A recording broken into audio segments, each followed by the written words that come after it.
मनुष्य का जीवन केवल उसके कर्मों पर चलता है। जैसा कर्म होता है वैसा उसका जीवन होता है। इस संसार में देखने के लिए बहुत सारे खूबसूरत स्थान हैं, पर सबसे खूबसूरत जगह है बंद आंखों से अपने भीतर देखना। सफलता खुशी की चाबी नहीं है, खुशी सफलता की चाबी है। आप जो कर रहे हैं उससे अगर आप प्यार करते हैं तो आप जरूर सफल होंगे। बीता हुआ कल जीवन को समझने का एक अच्छा मौका है और आने वाला कल जीवन को जीने का एक दूसरा मौका। अनुमान मन की कल्पना है और अनुभव जिंदगी का सबक है। सच्ची खुशी तभी होती है जब आपकी सोच, कथन और कर्म में समानता हो। जैसे तेल समाप्त हो जाने पर दीपक बुझ जाता है, उसी प्रकार कर्म के क्षीण हो जाने पर भाग्य भी नष्ट हो जाता है। जब मेहनत करने के बाद भी सपने पूरे नहीं होते तो रास्ता बदलिए, सिद्धांत नहीं, क्योंकि पेड़ भी हमेशा पत्ते बदलता है, जड़ नहीं। मौन सबसे अच्छा उत्तर है किसी ऐसे व्यक्ति के लिए जो आपके शब्दों को महत्व नहीं देता। मनुष्य जन्म लेता है तो उसके पास सांसें तो होती हैं, पर कोई नाम नहीं होता। जब मृत्यु होती है तो उसके पास नाम तो होता है, पर सांसें नहीं होती। इसी सांस और नाम के बीच की यात्रा को जीवन कहते हैं। न किसी के अभाव में जियो, न किसी के प्रभाव में जियो। यह जिंदगी है, आपकी अपने स्वभाव में जियो। किसी के प्रति मन में क्रोध लिए रहने की अपेक्षा उसे तुरंत प्रकट कर देना अधिक अच्छा है। जैसे क्षण भर में जल जाना देर तक सुलगने से अधिक अच्छा है। मित्र गरीब है या अमीर मायने नहीं रखता, बल्कि वो आपके बुरे समय में आपका साथ कितना देता है यह मायने रखता है। इंसान चाहे जितना भी खुद को व्यस्त रख ले, जिससे वो प्रेम करता है उसकी यादों से नहीं बच सकता।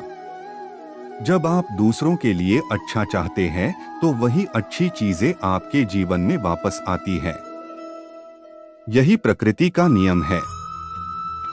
समय कभी नहीं रुकता। आज यदि बुरा चल रहा है तो कल अवश्य अच्छा आएगा। आप केवल निस्वार्थ भाव से कर्म कीजिए और वही आपके हाथ में है। जिस व्यक्ति के विचार मैले हैं, जो लापरवाह है और धोखे से भरा हुआ है, कोई कुछ भी बोला, स्वयं को शांत को रखो। धूप कितनी ही तेज हो समुद्र सुखा नहीं करते। मनुष्य हमेशा अपने भाग्य को कोसता है, ये जानते हुए भी कि भाग्य से भी ऊंचा उसका कर्म है जो उसके स्वयं के हाथों में है। एक समझदार व्यक्ति वही है जो दूसरों को देखकर उनकी विशेषताओं से सीखता है, उनसे तुलना और ईर्ष्या नहीं करता। शस्त्र केवल शरीर को घायल कर देते हैं, किंतु शब्द आत्मा को भी घायल कर देते हैं। दुनिया में केवल माता और पिता ही ऐसे इंसान हैं जो चाहते हैं कि हमारे बच्चे हमसे भी ज्यादा कामयाब हो। दुख भोगने वाला आगे चलकर सुखी हो सकता है, मगर दुख देने वाला कभी सुखी नहीं हो सकता। समय मनुष्य के बनाए मार्ग पर नहीं चलता, मनुष्य को समय के दिखाए मार्ग पर चलना होता है। इसी को नियति कहते हैं।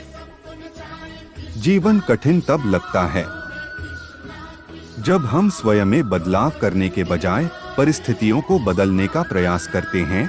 जो शांति मन से आती है वही असली शांति होती है। जीवन का मकसद सिर्फ जीना नहीं होता, बल्कि अपने और दूसरों के लिए भागीदारी करना होता है। जब तुम अपने अंदर की दिव्यता को समझोगे तब तुम ब्रह्मा का रूप देख पाओगे। भगवान के भक्त सिर्फ मंदिरों में नहीं बल्कि हर जगह मिलते हैं। प्रेम करो, क्योंकि प्रेम ही जीवन की एकमात्र शक्ति है। धर्म का अर्थ है सत्य और न्याय की पालना करना और अपने कर्मों के द्वारा अच्छाई फैलाना। अपने मन को वश में करो, तब सभी विकारों से मुक्ति मिलेगी। जीवन की राह पर चलते रहो, क्योंकि श्री कृष्ण हमेशा तुम्हारे साथ हैं। प्रेम से जीने की कला को श्री कृष्ण ने हमें सिखाया है। भगवान कृष्ण की कृपा से जीवन में आनंद और समृद्धि का आभास होता है। जब आप ईश्वर में विश्वास करते हैं तो उन्हीं की कृपा से सब संभव होता है। जीवन की मुश्किलें सिर्फ एक परीक्षा हैं और श्री कृष्ण हमेशा साथ होते हैं उन्हें पार करने के लिए।